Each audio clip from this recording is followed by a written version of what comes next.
Al een periode komen totaal meldings van zedenzaken tussen de 800 en 1000 in het jaar. Vlinier wient er 823.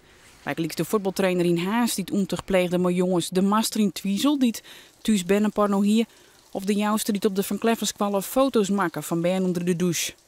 Meldingen van de simpele potloodventer, de man in de speeltuin die bij lastig valt, maar echt de serieuze verkrachter die wij net kennen, dus de onbekende dader. We hebben echt een strafrechtonderzoek op starten matten, maar echt de heid die is in ben misbruikt. Joent in de naaste master nog een orenzaak van bezit van binnenporno. Het man uit Leeuwarden is 180 uur werkstraf ingeske.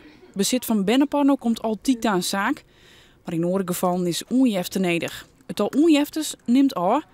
Van de 823 meldingsvlien hier waren er in 132 gevallen onjefte dienen.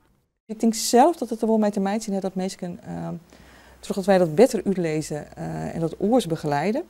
En daarna is ook nog eens een keer de opening bieden om het net via het strafrechtverhaal te doen, maar eventueel via de hulpverleningskant. Dat mensen een betere keuze maken kunnen van wil ik het wel of wil ik het net. Bij zedenzaken zeggen ze dat de generatie die grut worden is maar internet hield iets vaker viergaande seksuele contacten had. En daar zelfs ik weer mooi wrakselt. Ik denk zelf dat normen vervagen wil.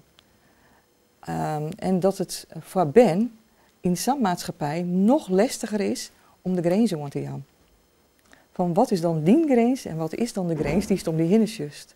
Dat komt omdat ze om hun hinnen al zo volle seks mooi krijgen via televisie en computer. Ja, als je gemiddeld is naar MTV, wat er gebeurt en hoe vrouwen zich op een seksuele manier en man ombieden. Ja, als dat de norm is, maar het is feitelijk eigenlijk in die binnenste die norm net, maar daar best wel mee grut worden, ja, dan krijg je best wel een conflict. En wat wil ik dan nog wel en wat wil ik net? En wij zeggen gewoon dat ze daarmee worstelen. De werken in Friesland, Sontjen regisseurs fulltime om zedenzaken.